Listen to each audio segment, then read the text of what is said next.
দর্শক, পর্যটন নগরী কক্সবাজারের খবর জানাতে সরাসরি যুক্ত হচ্ছেন আমাদের এই সহকর্মী সাইফুর রহিম শাহিন। শাহিন, জানাবেন পর্যটকদের উপস্থিতি কেমন দেখতে পাচ্ছেন, আর পর্যটকদের নিরাপত্তা সেখানকার স্থানীয় প্রশাসন কেমন তৎপর রয়েছে?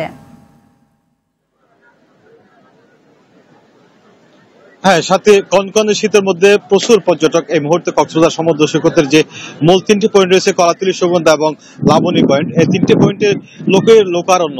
আমি এখন রয়েছি সুগন্ধা পয়েন্টে। আপনি দেখতে পাচ্ছেন ঠিক আমার পেছনে হাজারো পর্যটক এখানে এই যে কনকনে শীতের মধ্যে সাগরের নীল জলরাশি তারা স্নান করছে এবং কেউ বা জেডে সিটি করে সমুদ্র পাড়ি দিচ্ছেন, সেটা আপনারা দেখতে পাচ্ছেন। এখানে আমরা দেখেছি প্রশাসনের নিশ্চিন্ত নিরাপত্তা ব্যবস্থা, টুরিস্ট পুলিশের পাশাপাশি জেলা পুলিশ এবং অন্যান্য গোয়েন্দা সংস্থার লোকজন এখানে পর্যটকদের নিরাপত্তা ব্যবস্থা করেছেন। এবং এখানে যে পর্যটকরা যে কক্সবাজার শহরে যে 5 শতাধিক হোটেল মোটেল রয়েছে আবাসিক, সবগুলো হোটেল গতকাল থেকে শতভাগ বুকিং রয়েছে এবং এখানকার যে হোটেল মোটেল জোনে টুরিস্ট পুলিশ এবং বিভিন্ন সংস্থার লোকজন তারা নজরদারিতে রয়েছে। এবং এখানকার যে আজকে শীতের মধ্যেই এই যে সকাল থেকে প্রচুর পর্যটক দেখতে পাচ্ছি, নতুন বছরের সূর্যোদয় দেখতে সকাল থেকে এখানে ভিড় জমেছে। এখনো পর্যন্ত সেই পর্যটকরা, হাজার পর্যটক এখানে কক্সবাজার সমুদ্র সৈকতে বিচরণ করেছে, তারা বিভিন্নভাবে আনন্দ উচ্ছ্বাসে মেতে রয়েছে।